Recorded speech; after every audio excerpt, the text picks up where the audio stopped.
Hello, this video will be useful for anyone trying to understand transformer testing. What kind of testing do transformers go through? Transformers are very important assets, and it depends on size. Larger ones are very expensive and it takes so long to build. It takes more than a year and a half to build a transformer that's a large size. So they are very, very important and critical assets. So it's good to understand what kind of testing they go through to make sure they're reliable and they're built to code, to standards, and to spec. Welcome to Engineering Simple. So there are a lot of tests that transformers go through. Some of them are QC or quality check, some of them are performance, and others are dielectrics. And I will go in this video. I'll just go through a list of most of the tests, and in the next videos I'll talk about each test in more details. So before a transformer is tested, oil samples are taken from the transformer and sent to the lab. So DGA stands for Dissolved Gas Analysis.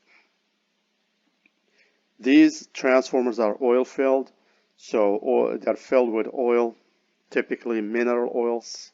And I'm talking these are more like power transformers. They are in the range of 20 MVA and above.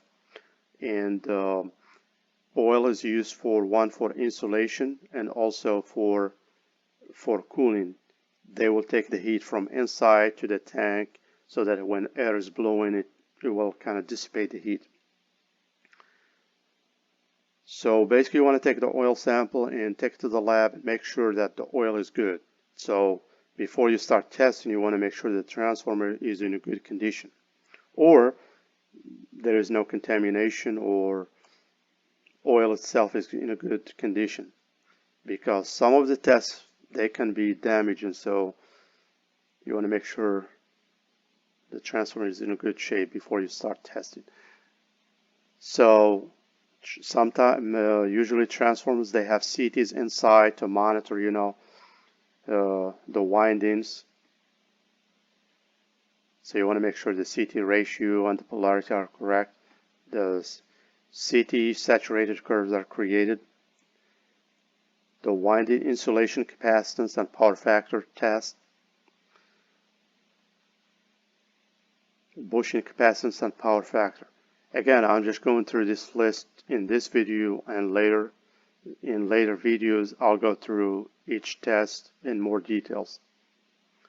Winding insulation resistance, core ground insulation resistance, voltage ratio and phase relationship at all taps, winding resistance as specified, typically extreme taps.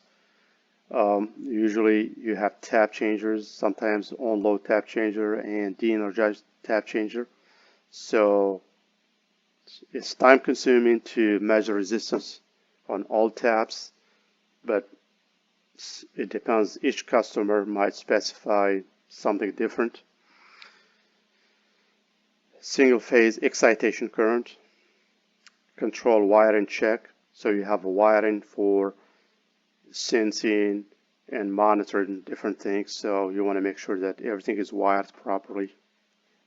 SFRI, or sweep frequency response analysis test, leak test, pressure test, dew point.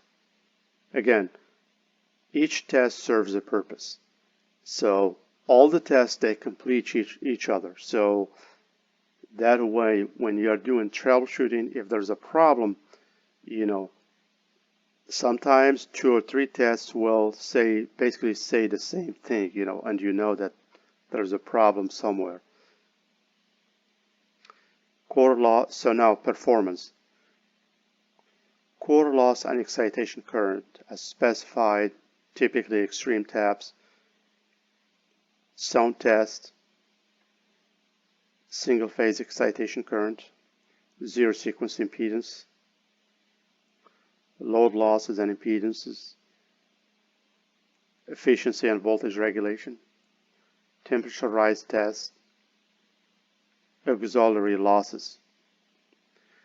Now, dielectric tests, switching impulse test. It depends on voltage level, and again, I'll talk more details about each test. Now, these are most of the tests that transformers go through. Some transformers, by standard, they don't go through certain tests. Some transformers, they go through all the tests, so it just depends. But I'll talk in more details about each test in later videos. Lightning impulse test, applied voltage test, induced voltage test with PD or partial discharge measurement.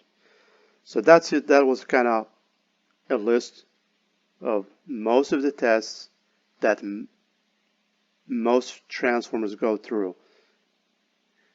And in the next videos, I'll talk about each test in more details. So that's it for today. Thank you and have a good day.